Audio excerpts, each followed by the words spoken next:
Good morning. It is Monday, August 17th, 2020. Our psalm reading is Psalms 130.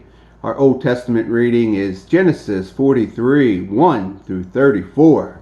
And our New Testament reading is Acts 15, 1 through 21. Here are the readings. Psalms 130. Help, God! The bottom has fallen out of my life. Master, hear my cry for help. Listen hard. Open your ears. Listen to my cries for mercy. If you, God, kept wrongdoing records, who would stand a chance? As it turns out, forgiveness is your habit, and that's why you're worshipped. I pray to God, my life a prayer, and wait for what he'll say to do. My life's on the line before God, my Lord, waiting and watching till morning. Waiting and watching till morning. O Israel, wait and watch for God. With God's arrival comes love.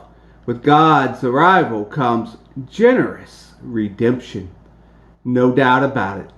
He'll redeem Israel, buy back Israel from captivity to sin. Our Old Testament reading today is from Genesis 43. The famine got worse. When they had eaten all the food that they had brought back from Egypt, their father said, "Go back and get some more food." But Judah said, "The man warned us more empathetically. You won't so much see my face if you don't have your brother with me. If you're ready to release our brother to go with us, we'll go down and get you food. But if you're not ready, we aren't going. What would be the use? The man told us, you won't so much see my face if you don't have your brother with you." Israel said, "Why are you making my life so difficult? Why did you ever tell the man you had another brother?" They said, "The man pressed us hard, asking pointed questions about our family. Is your father alive? Do you have another brother?" So we answered his questions. How did we know that he'd say, "Bring your brother here"? Judah pushed his father Israel. "Let the boy go. I'll take charge of him. Let us go and be on our way.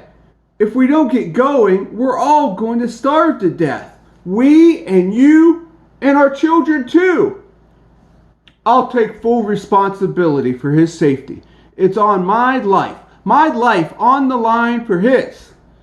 If I don't bring him back safe and sound, I'm the guilty one. I'll take all the blame.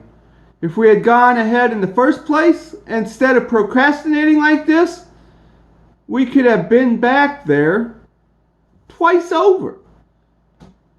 The father Israel gave in. If it has to be, it has to be. But do this. Stuff your packs with the finest products from the land you can find and take them to the man as gifts. Some balm and honey, some spices and perfumes, some pistachios and almonds, and take plenty of money. Pay back double what was returned to your sacks. That might have been a mistake. Take your brother and get going.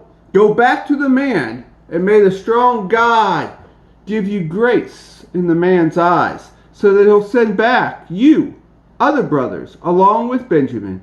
For me, nothing's left. I've lost everything."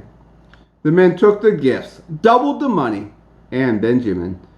They lost no time in getting to Egypt and meeting Joseph.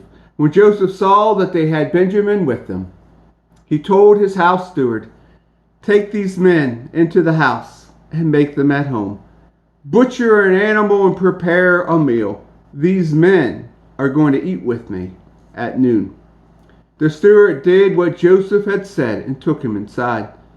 But they became anxious when they were brought into Joseph's home, thinking, "It's the money.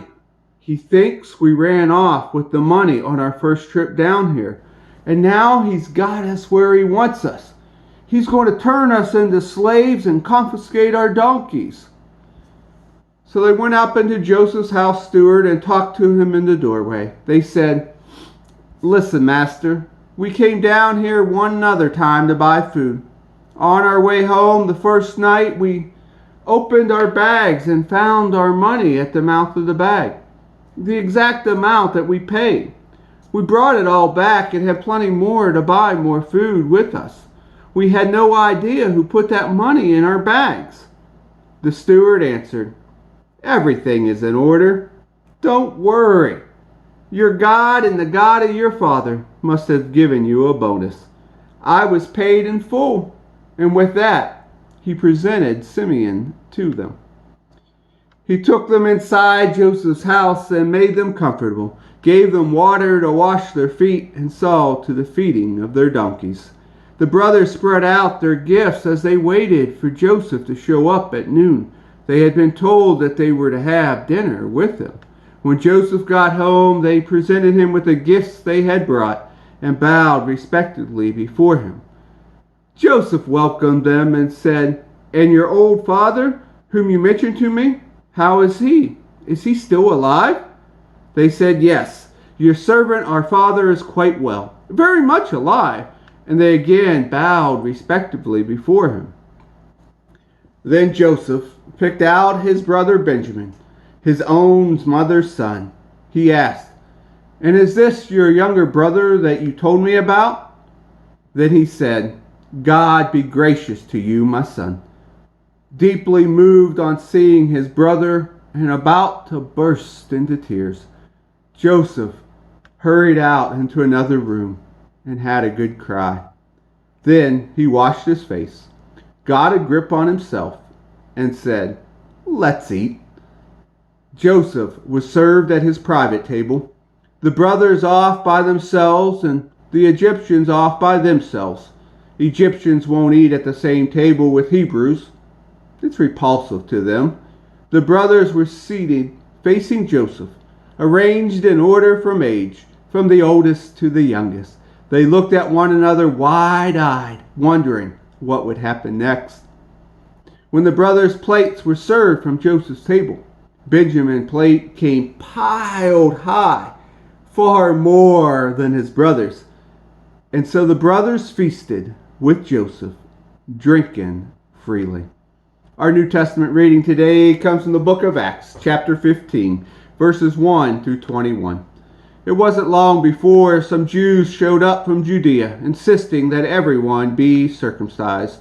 If you're not circumcised in the Mosaic fashion, you can't be saved. Paul and Barnabas were up on their feet at once in fierce protest. The church decided to resolve the matter by sending Paul, Barnabas, and a few others to put it before the apostles and leaders in Jerusalem. After they were sent off on their way, they told everyone they met as they traveled through Phoenicia and Samaria about the breakthrough to the non-Jewish outsiders. Everyone who heard the news cheered, and it was terrific news. When they got to Jerusalem, Paul and Barnabas were graciously received by the whole church, including the apostles and the leaders. They reported on their recent journey and how God had used them to open them things up to the outsiders. Some Pharisees stood up to say their piece. They had become believers, but continued to hold hard party line with the Pharisees. "You have to circumcise the pagan converts," they said. "You must make them keep the law of Moses."